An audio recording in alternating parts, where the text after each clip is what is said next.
The last few weeks we've been blessed looking at the Dead Sea Scrolls.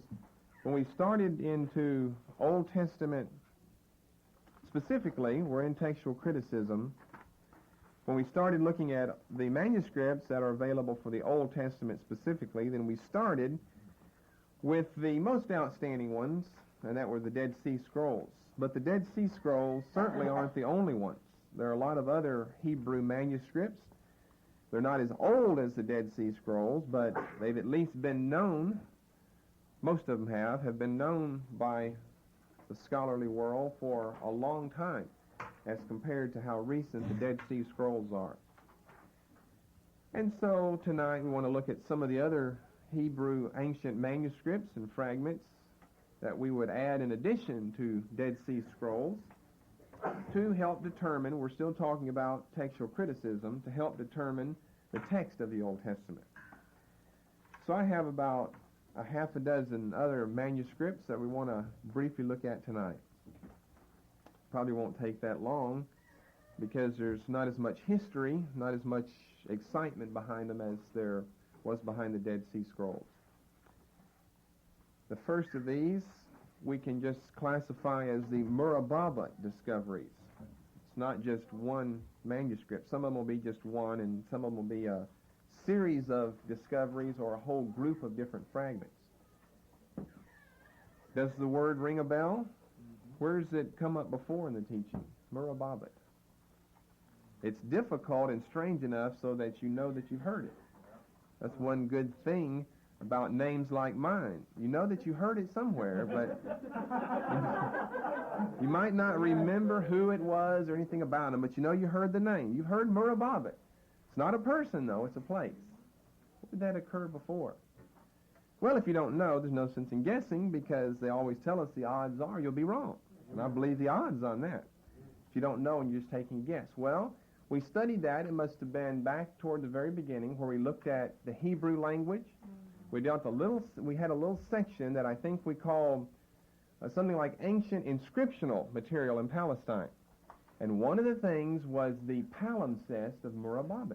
You remember that? Another strange word. You get them together and you at least remember that you've heard them. What's the palimpsest? A palimpsest. What? Something that's erased. That's on your sheet of terms there, a palimpsest. And if it's written over again, then technically it's known as a palimpsest rescriptus, because palimpsest simply means to scrape away or to carve away, which would mean you take off the writing that was before. And sometimes you can just call it in general a palimpsest, even though it's not been written upon again, or even if it has been written upon again, I should say. But technically it's known as a rescriptus palimpsest or palimpsest rescriptus. You've scraped off the earlier material and you've written something new. Well, that only answers the first part of the term. What about myriad? Well, it was the oldest extant Hebrew writing on papyrus. The oldest extant Hebrew writing on papyrus. We dealt with ancient inscriptional material. This was dated around 700 BC. So is that something different? No, all of this was discovered at the same time. It's just that wasn't biblical. That was, I don't remember what it contained. It was just some type of normal personal correspondence. It wasn't biblical in its text, in other words. But it still was discovered at the same time that we're looking at the myriad discoveries. So the story's connected to the Dead Sea Scrolls, which we were talking about the last few weeks, because this area known as myriad, it's near the Dead Sea. Or I should say it's near Qumran, where the Dead Sea Scrolls were discovered. There are little rivers that have lots of water when it rains and dry up as soon as it stops raining, are known as wadis by the Bedouin Arabs. W-A-D-I-S, wadis. Over there in Palestine, and so this was discovered at the place called Wadi Myriad. Myriad would just be an old Arabic name for the area. And then you'd name the little stream or the little dry riverbed that ran through it a wadi. Wadi Myriad was 10 miles or so south of Wadi Qumran.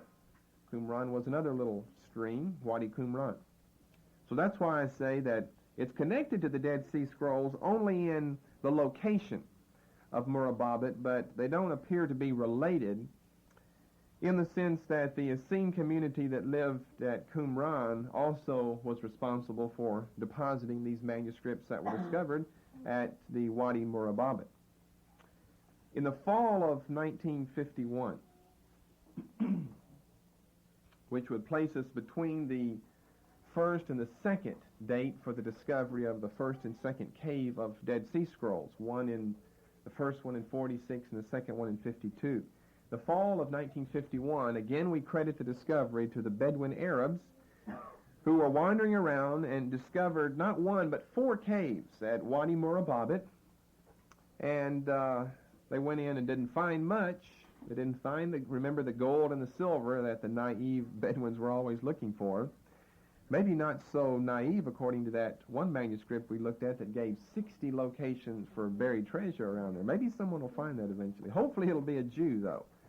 Hopefully it'll be a Jew and not an Arab. Maybe it'll help that 400% inflation rate if they find enough of it. Then in January of 1952, the archaeologists made their way to it. The good, bright, intelligent archaeologists following the caveman Bedouin to his discovery. Well, it doesn't always work that way, but it's interesting that you have to go back to the native people, the uneducated native people, and you're dependent on them for your discoveries. It was excavated in January of 1952 by the archaeologists. One thing they found, which we've already told you, was a palimpsest. And of course, what makes, well, there are 2 things that make that palimpsest in particular, make it important. The first thing is its date, around 700 B.C., makes it the oldest extant Hebrew writing on papyrus. And what's the other thing, do you think? Without knowing anything about the material, or without knowing anything about the content, what else makes it unique? Well, remember we said that for the most part, as far as we know, that the Hebrews did their writing on either parchment or vellum. They didn't use papyrus. That was used at a later time. So here we're talking about 200 or 700 B.C. And what is it? The palimpsest on papyrus of Murababit. So that's the second thing that makes the palimpsest that was discovered at the same time, January of 1952, of the Murababit discoveries. So that's one thing that was found. Another thing that was found, we're still talking about these 4 caves that were discovered in 51 and excavated in January 52, were 2 letters, personal correspondence, that were written and that were signed by Simon Bar Kokhba. Do you know who Simon Bar Kokhba is?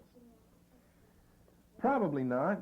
No one's saying that you do, so we'll introduce you to who that is because he's a very, very important Jewish figure. Simon Bar Kokhba. You'll see the name, the last name spelled many different ways, so I guess you can spell it any way you want to as long as it looks like Kokhba. You see it C-O-C-H-E-B-A, C-O-C-H-B-A, which is the way I spell it, K-O-K-B-A, K-O-C-H, B-A-C-O-K-B-A. As long as you can get a Kokhba, and it's all one name, Simon, then Bar, then Kokhba. As long as you can get Kokhba. I spell it C-O-C-H-B-A, which you might as well learn it my way in case I write it or you see my writing, and then you won't wonder who it is. Well, he was a very, very famous false messiah, an insurrectionist. The 2nd century, well, really he was allegedly born somewhere around A.D. 70. But he comes on the scene the beginning of the 2nd century, claiming to be the Messiah of the Jews, and he had a great host of people that followed him. He led an insurrection. They didn't learn their lesson from the fall of Jerusalem by Titus in A.D. 70, the year he was born. But he led an insurrection against the Romans around 130, or 31 or 32, somewhere along there, and ended up dying at the hands of the Romans around 135. And we'll say some more about him whenever we study something that he's connected with. There's a lot more that we can say about him concerning the star and a lot of other things, but it's very interesting that he's a famous name in Jewish writings and that we've got 2 letters that were written and signed by this man. He wasn't just a figure of someone's imagination as being a false messiah, a false Jewish messiah, an insurrectionist. He truly and literally did exist because we have letters that were written by him and that were signed by him. So that's another important thing. Still, none of these things so far have to do with the Bible. For that, we have to go to a fifth cave that was discovered at Wadi Murababit in 1955. The Bedouins discovered this. The archaeologists got to it and excavated it, found out that it had one time been used as a grave for these people. By the way, just giving you the dates there of Simon Bar Kokhba, around 70 to 135 AD, shows you when we're talking about manuscripts written somewhere around the time of the first century. We could say during the lifetime of the Apostle John. So you can see we're not as early as some of the early Dead Sea Scrolls, like Samuel back 200 BC. But we're still going back 2,000 years ago. What they found here was a minor prophets scroll, which contained the last half of Joel, the prophet Joel, through the book of Haggai, which was dated around the 2nd century AD. This would put it somewhere, probably the first quarter of the 2nd century AD. Here's a picture of that containing Amos 8:11 through Amos 9:15. You can see it's not in very good shape.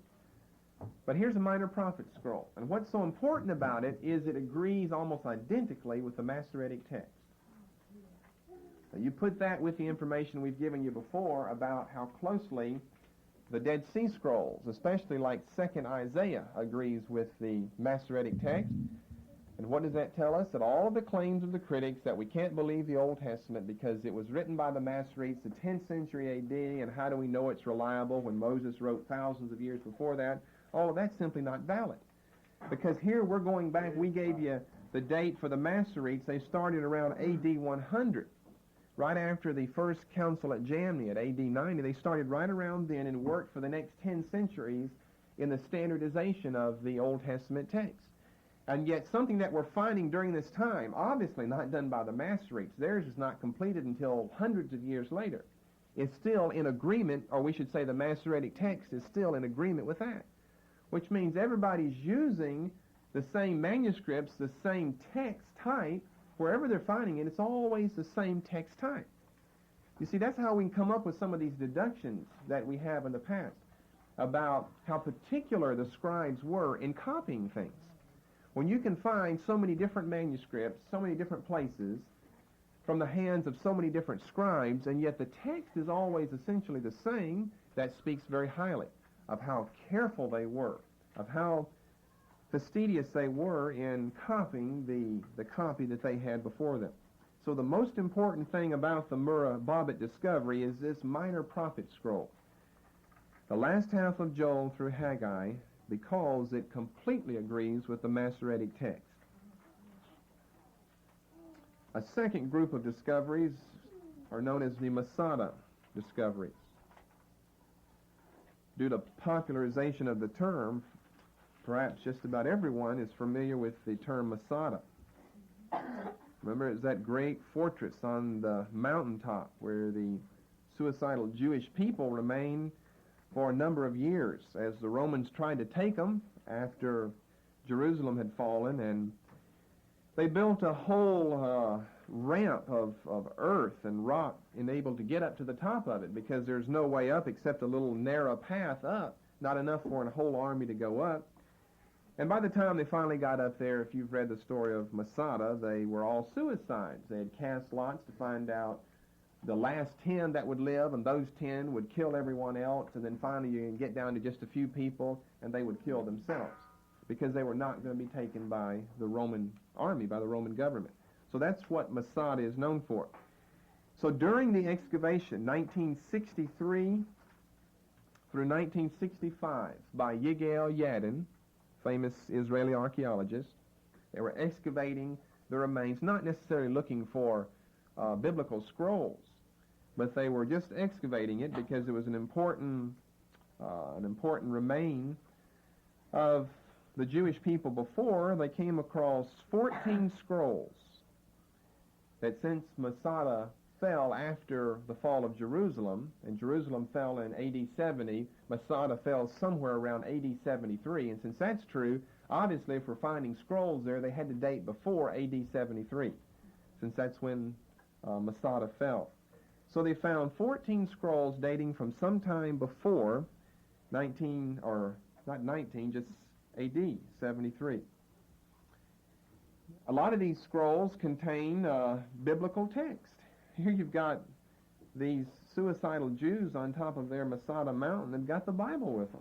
They should have called on the God of Israel to defeat their enemies like they could read in their Bible. But evidently they had a Bible like most Christians do today and don't ever read it, don't know how to use it, don't know those old stories will really work for you today. Amen. So it agrees extensively with the Masoretic text except for a few places in the prophecy of Ezekiel. Why, we don't know, but it's not that important, because on the whole it extensively agrees with the biblical text as provided by the 10th century AD Masoretes. 14 scrolls. Some of them, most of them I should say, not in very good condition, but what you can read agrees with the biblical text. Then in the third place we come to a single manuscript known as the Nash Papyrus. I think we've mentioned this at least once before. Anyone remember where? Lots of names to remember. Okay, the Dead Sea Scrolls. Whenever Metropolitan Samuel was able to obtain some of those manuscripts that he did from the Bedouins that did the early discovering of the Dead Sea Scrolls, he didn't really know what he had. And they got in touch with the American Schools of Oriental Research, ASOR, and John Trevor, who was the acting deputy whenever Miller Burroughs was gone to Baghdad on a business trip. And whenever Trevor had seen the manuscripts that were brought over by Metropolitan Samuel, then in order to get some idea of the date of them, he took out just a picture, a facsimile, a copy of the Nash Papyrus, and compared that to the text he had before him, found out they were very similar in the way that the letters were made. Not that variants were there, but in different eras of time, you make your letters in a different way. Obviously, you make letters in a different way. And it doesn't change overnight. Several hundred years have to go along before you just start making a letter a little bit differently. And guess what? All the letters were made the same. So if you know the date of Nash Papyrus, if that's fairly certain, which it was, then it's fairly easy to date Dead Sea Scrolls. And that's one of the ways that they use to date it. What is it? It's a very, very small piece of damaged papyrus that contains part of the Decalogue, Exodus 20, Deuteronomy 5, and it contains the famous Shema of Deuteronomy 6. Hear, O Israel, the Lord our God is one Lord. That passage in Deuteronomy 6 around verse 4. It evidently, the origins of its discovery is obscured in mystery and darkness. It evidently came from the Fayum in Egypt. F-A-Y-U-M or F-A-Y-Y-U-M. That was a province, remember, on the other side of the Nile that the Greeks settled. Just a famous place in Egypt known as the Fayum. F-A-Y-U-M. Sometimes you'll see it spelled with a double Y. Sometimes you'll have an I in there instead of a Y. In 1902, it was acquired by Mr. W.L. Nash. That's where we get its name, obviously, who was the secretary of the Society of Biblical Archaeology. He evidently obtained it in Cairo. A lot of trading is done. A lot of trading in these manuscripts during the early decades of this century were evidently done in Cairo and Bethlehem. For some reason, those were just the two places where you've got a lot of antiquities dealers that got a hold of these manuscripts and dealt with them, either in Cairo, Egypt, or in Bethlehem, not far from Jerusalem in Israel. It was donated to the Cambridge University Library by W.L. Nash, was first published the next year in 1903 by S.A. Cook. Most of these have something either interesting or important to go along with them. For the Nash Papyrus, its importance. Until the discovery of the Dead Sea Scrolls, the Nash Papyrus was the earliest Hebrew or Greek, any type of biblical text, the earliest one that dated the 1st century BC. Remember, one of the manuscripts of Samuel that was discovered in the 4th cave of the Dead Sea area dated 200 BC. And so it has the distinction of being the earliest biblical text, whether Old Testament, New, whether Hebrew or Greek, simply the oldest biblical text. Prior to that, the oldest biblical text was Nash Papyrus, that dated somewhere in the 1st century BC.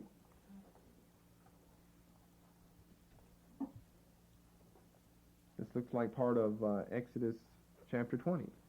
Here it is in the translation, or it's not translation, you just got the Hebrew transcribed off of it. You've got some holes in it where words are missing, but you can obviously fit in whatever's missing. 1st century BC, Nash Papyrus. Before the Dead Sea Scrolls, the oldest Hebrew, which made it the oldest biblical extant material. So that's very famous. That's a very famous. Things like Murababit aren't as famous, or Masada discoveries. Masada is famous, but not the biblical discoveries, as would be the Nash Papyrus. Okay, another group of manuscripts we call the Geniza fragments. Where you've mentioned that word before. Well, you're coming across these names several times. I guess it helps because it's repeated again and you hear the name again. We talked about this before whenever we were talking about, I guess it was back in the first message on the Masoretes, whenever we were talking about why we've got so few, as far as number is concerned, Hebrew manuscripts. Why so few? We gave you a list of reasons why. One of those reasons was scribal superstition. What did they do with the manuscript whenever it got too worn out, too old? They didn't want it to fall into the hands of someone else. They didn't want to continue to read it, lest by use of time or just by your hands on it, you maybe smeared a text somewhere and you corrupt the Word of God when you read it. So they had an official ceremony where the manuscript was either burned or buried. But before then, you had to get enough of them. Before then, they would stick it in an old room that was off on the side of the synagogue, known as a geniza, which is an Aramaic word that means hiding place. It was a hiding place. That was generally a room adjoining a Jewish synagogue. They'd stick these manuscripts in there, and I just told you a little bit ahead of time, whenever we mentioned it then, that we'd come to it again, where I said that it has happened in the past on several occasions where for one reason or another they would simply forget that the manuscript was in there. And on this particular incident here with the Geniza fragments, what happened was after a process of time where someone had forgotten that they had stuck these fragments in there, a wall was built up and that room was just closed off and not used anymore. Rather than tear it down, you just build a wall where the door was. You never go in there. And then you get a lot of things in front of it. It's like a secret room. You forget. You don't even know.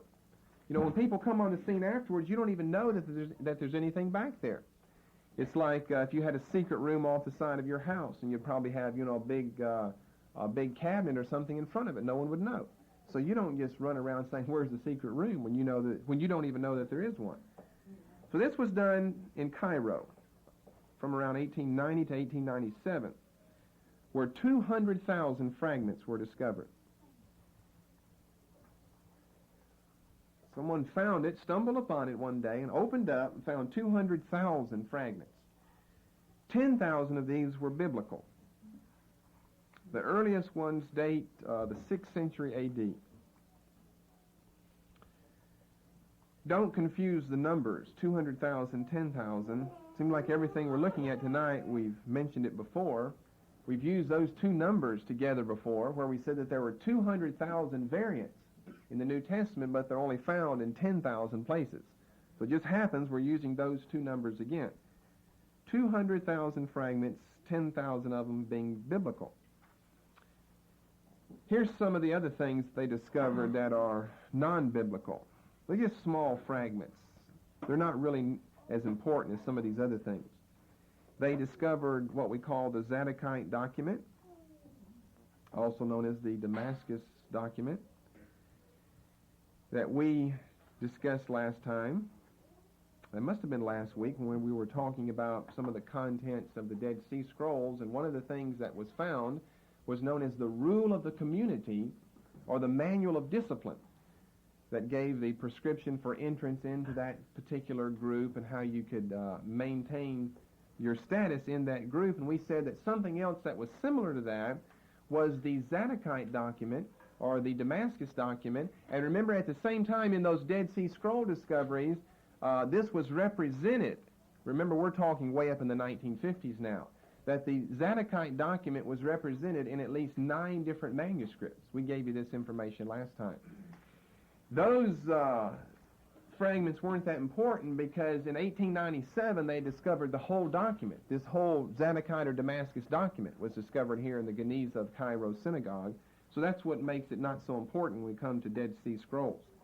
The other thing they discovered in the early 1890s was a nearly complete copy in the Hebrew language of the apocryphal book of Ecclesiasticus. Prior to that time, we had only known Ecclesiasticus in a Greek translation. It appears that most of the apocryphal books were written in Greek. So it's hard to determine if you've got a Greek original or just a Greek translation until you can find the Hebrew copy, and then you know that probably the Greek came after the Hebrew and not vice versa. So these 200,000 manuscripts are spread all over the world. Some of them are in the library at Oxford. Some of them are in the library at Leningrad. Some of them are at the Jewish Theological Seminary in New York City. The vast majority of them, half of them, 100,000, are in Cambridge University's library.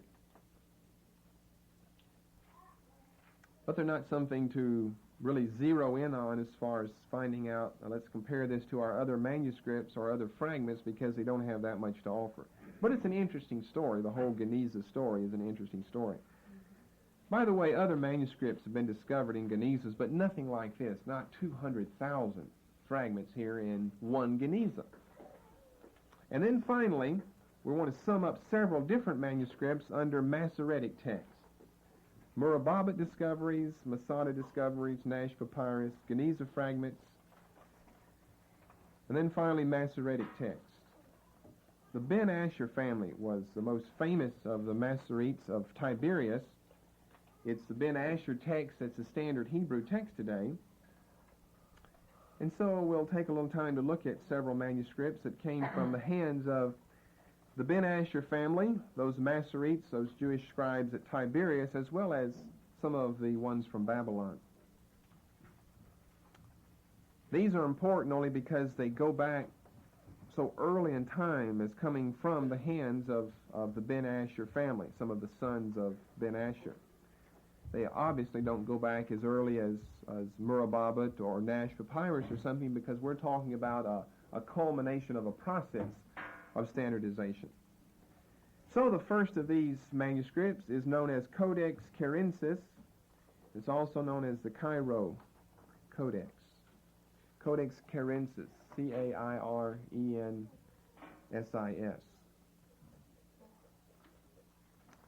Or it's known as Cairo Codex. It was written and pointed, now you know what that means, by Moses ben Asher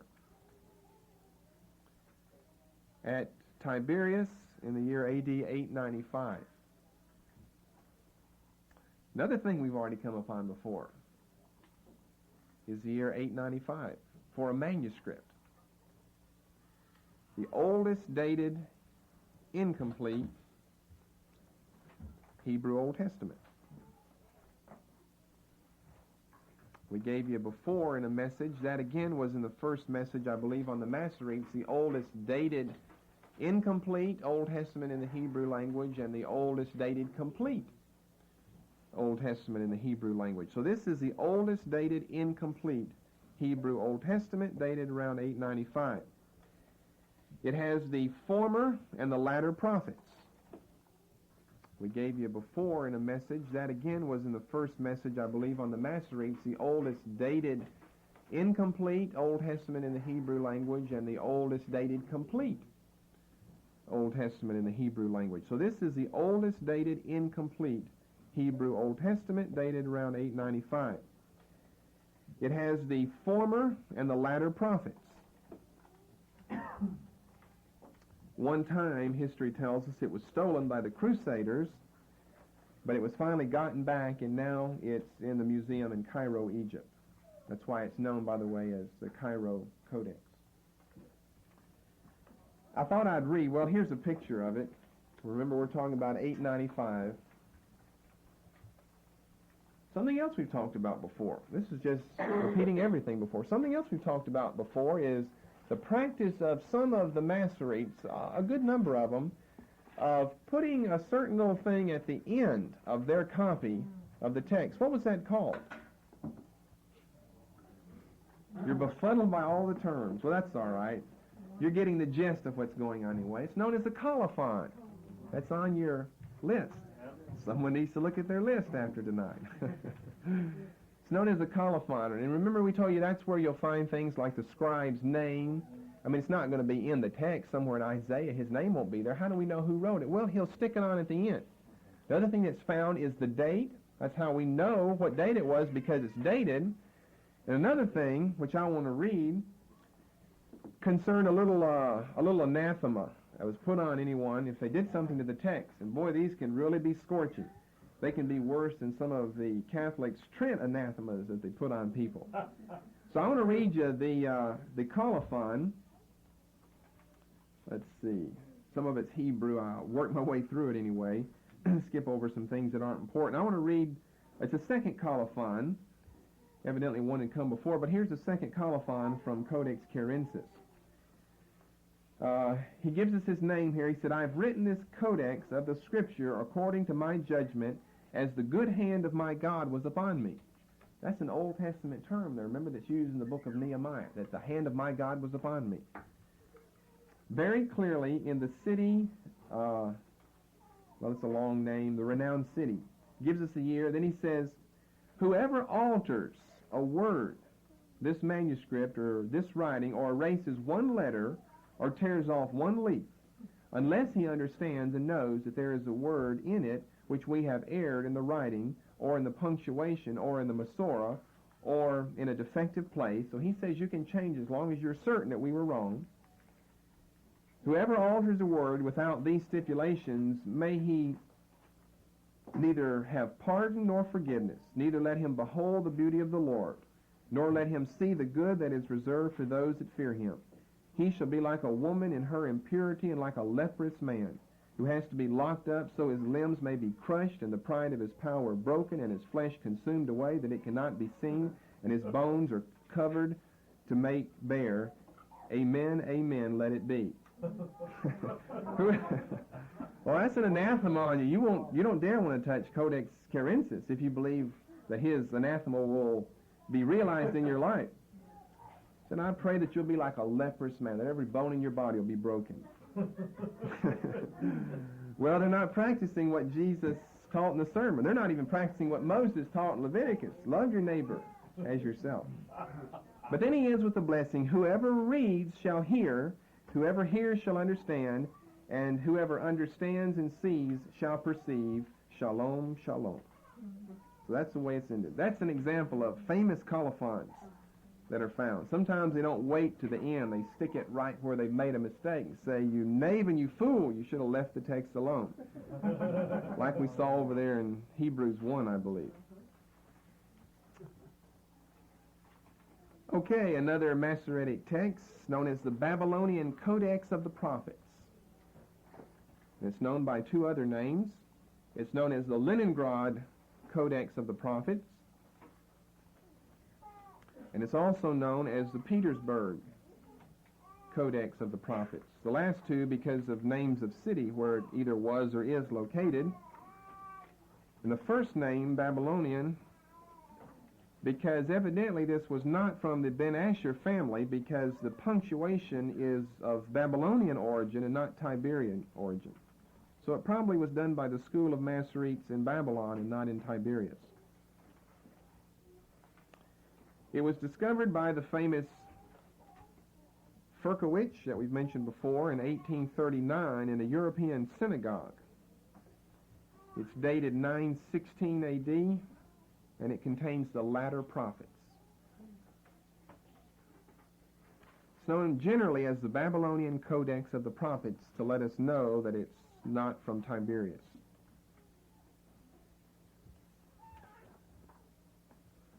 Then probably one of the most famous of the Masoretic texts is known as the Aleppo Codex, Aleppo. Aleppo is the name of a city in Syria. Aleppo Codex. This is the third one of the Masoretic text. It was written by Shlomo ben Buyaa, B-U-Y-A-A, Shlomo ben Buyaa, and it was pointed by Aaron ben Moses ben Asher in A.D. 930, in A.D. 930. Formerly, it evidently contained the entire Old Testament, but part of it was destroyed due to the Arab-Israeli conflicts in the War of 1947 and 1948, where a synagogue where this codex was found in Aleppo, Syria, was set on fire during some of the battles between the Arabs and the Jews. And it was thought at that time that the codex was completely consumed, but it was found later to have been smuggled from Aleppo in Syria to Cairo, Egypt, back to Aleppo, and then finally the Jews, after they'd conquered the Arabs, took it from Aleppo, took it to Jerusalem, where it remains today. The parts that were destroyed are the following. At one time it was thought it was completely lost, and it took years before it finally surfaced again in Jerusalem, where the Jews had taken it away from the Arabs in Aleppo and Syria. But during this fire in the synagogue, some of it was destroyed. Genesis 1:1 through Deuteronomy 28:26. In other words, the Pentateuch was destroyed. You just got a few chapters from 29 to 34 in Deuteronomy left. The Song, chapter 3, verse 12 through 8:14. Song of Solomon, 3:12 through 8:14. Then Ecclesiastes, the whole book. Lamentations, Esther, Daniel, and Ezra. But that's not the end of the story. It's a pretty famous codex because it's got so much history behind it. That much of it was destroyed, but later on, the later parts of the text here, Lamentations, Esther, Daniel, and so forth, were restored through discoveries of some photographs that had been made earlier. We're talking about now in the 20th century. People had taken pictures of it earlier, and these photographs had been stashed away in a library or a museum or simply in someone's dull book that no one ever read. Whenever these were discovered, these photographs of the text, we were able, we don't have the original, that part of the codex anymore, but at least we know what it said because we have a picture of it. So today, as it stands, this is what's missing in the text. Deuteronomy 4 and verse 38 through Deuteronomy 6:3, which is just a small portion of Deuteronomy. Then Genesis 26:37 through 27:30, which means that we got almost all of it back now. We know what all of those other portions have to say now. The Song of Solomon, Ecclesiastes, Lamentations, Esther, Ezra, Daniel, these other portions, because of some photographs that have been taken earlier. No photographs of this portion that I've just given you, Deuteronomy 4:38 through 6:3, and Genesis 26 and verse 37 through Genesis 27 and verse 30, so we don't know what it said there. The Aleppo Codex, we've mentioned it before. You probably won't remember where we've mentioned it, because it was just kind of stuck as a footnote, I remember, at the end of the message on printed text of the Bible, the Hebrew Bible, that is, of the Old Testament, where we mentioned it under the work that's being done, that was begun in 1965 by the Hebrew University in Jerusalem. We said they are making the most extensive text that's going to be available, and hardly any of it's done. They published some of it in around 1975. They gave us a little bit from Isaiah, not a lot, but the importance of the Aleppo Codex with regard to that is seen in the fact that they are basing almost all of their work directly on Aleppo Codex. They're not going to anything else. So they must think that it's reliable. Here's a picture of Aleppo Codex that contains these portions of Scripture we've just been talking about. Important because of the use of it by the committee of the Hebrew University in Jerusalem. Those scribal notes on the side of the text? Mm-hmm. Yeah, this got a lot of scribal notes in it. Because remember, we're talking about the Masoretes. You notice, if you notice in some of those earlier ones that I've shown you, like Nash Papyrus, they didn't have Masoretes back in Nash Papyrus days, so there aren't any notes there. You just have the text there, no pointing, generally no punctuation or anything, because that was introduced by the Masoretes. By the time you get over to any of these manuscripts found during the time of the Masoretes, you can see all of the different notes all around the outside of it, what they thought about the Bible. That's literally the truth, what they thought about the passage, how some great rabbi had interpreted it in the past. It's kind of like the judicial system in this country. Laws are made by legislatures, but what do they mean? Well, the courts tell us what they meant by that law. The Constitution is a law. You can't break the Constitution, but you can sure interpret it a lot of different ways. And so the judicial system is allowed to interpret the laws once they're made. And so this is the way, kind of the way they view the Old Testament. That's the law. Well, what does God mean by that? Well, let me tell you what I think he means by that. And that's where we get all these different opinions. That's why there's so many different opinions in the world today, or in this country today, about the laws. No one really knows. What does the law mean, besides just what it said? That ought to be the obvious and the easiest solution. Let's take the law for what the law says. Yeah. But we generally don't. We have to allegorize. We have to think, now, what were they thinking when they said it? Did they really mean something else?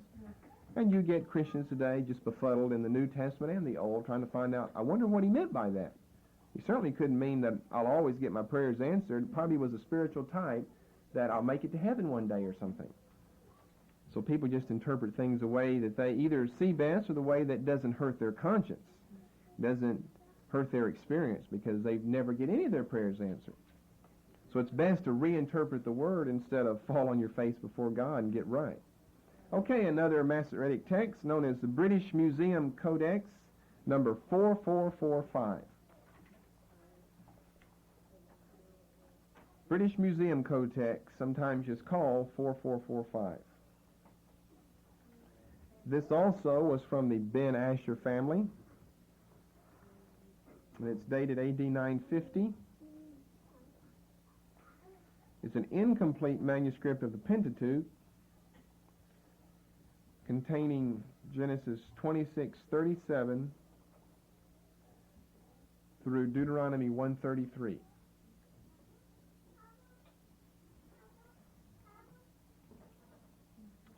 Another picture of it, and again you can see on the top and the bottom some of the notations that are made.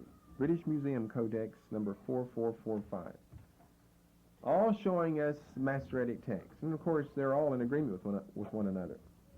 But written by different people, discovered in different places, and done so at different times.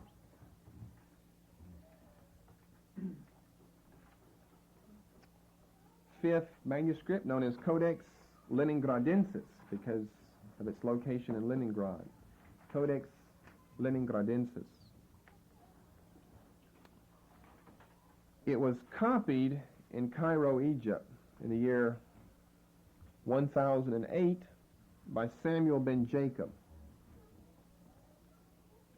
And he used a manuscript that's now lost. He tells us about it in the Colophon, that was done by Moses ben Asher sometime before the year 1000 AD. Now, the manuscript we mentioned earlier, dated AD 895, we said was the oldest incomplete copy of the Hebrew Old Testament, which we had given you back in the first message on the Masoretes, and we gave you this date as well as being the oldest complete copy of the Hebrew Old Testament. It would be Codex Leningradensis, dated in the year 1008 AD. It was discovered and brought by Furkowicz from Europe to the Royal Library in Leningrad in the 1800s.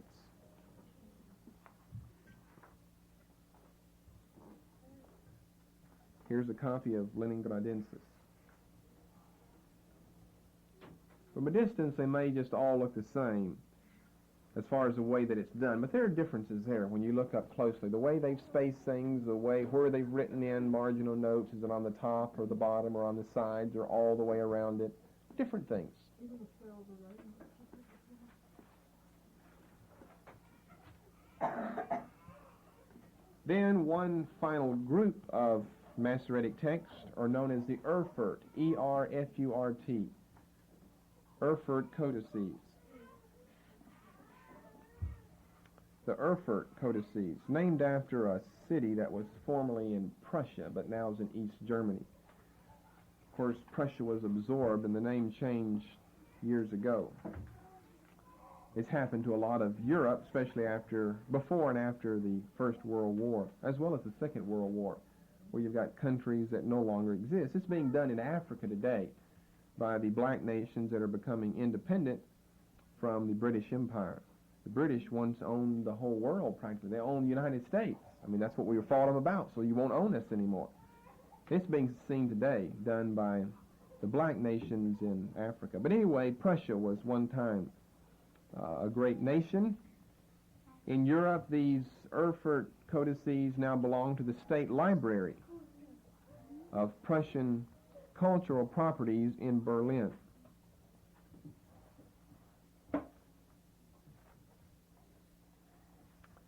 They represent the text of Ben Naphtali, a rival of Ben Asher, but still over in Palestine and not over in Babylon. Ben Naphtali. And there are three important Erfurt codices, known as E1, E2, and E3. And then they're each known by another number as well. E1, E2, E3.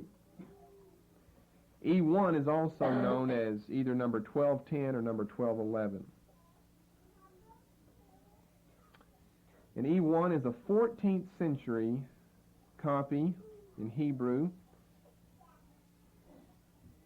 by the Ben Naphtali family of the Old Testament, of the Jewish Targums, and of the Jewish Masorah.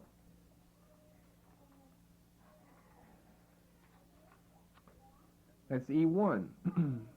Then E2, also known as 1212, is a 13th century copy of the Hebrew Old Testament, of the Masorah, and at least one of the Targums. Not all of them, or as many of them as E1. Then E3 is known as 1213.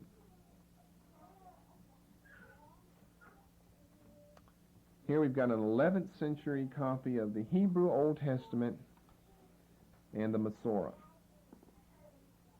11th century copy of the Hebrew Old Testament and the Masorah, E3, 1213. One of the oldest German biblical manuscripts that we have in Germany of the Masoretic, either fragments or complete codices. Like these are, notice that they're all complete of the Old Testament.